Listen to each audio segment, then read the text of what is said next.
కేటీఆర్ అయితే బాగా కూరుకుపోతున్నారు. ఫార్ములా ఈ కార్ రేస్ ప్రమోటర్గా వ్యవహరించిన ఏస్ నెక్స్ట్ జెన్ కంపెనీ ప్రతినిధులకు సంబంధించి శనివారం ఏసీబీ ఎదుట విచారణకు హాజరయ్యారు. వీళ్ళలో ఆ సంస్థ ఎండి చలమల శెట్టి అనిల్ కుమార్ కూడా ఉన్నాడు.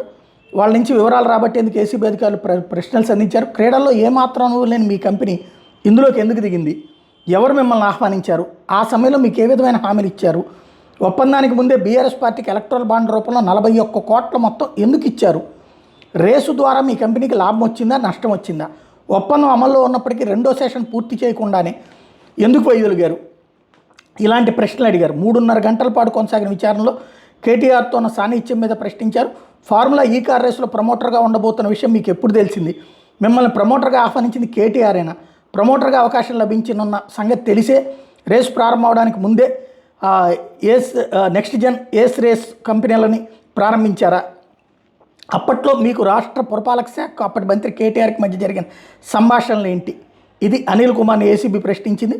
ఎలక్టోరల్ బాండ్ను అన్ని రాజకీయ పార్టీలకు ఇచ్చినట్టే బీఆర్ఎస్కి ఇచ్చామని సమాధానం ఇస్తే మరి అంతకుముందు ఎక్కడి నుంచి ఇచ్చారు, ఇక్కడ అసలు ఈ కంపెనీతో మీ టైఅప్ ఏంటి, మీకు తెలియని దాంట్లోకి ఎందుకు అడుగు పెట్టారు అన్నటువంటి పాయింట్.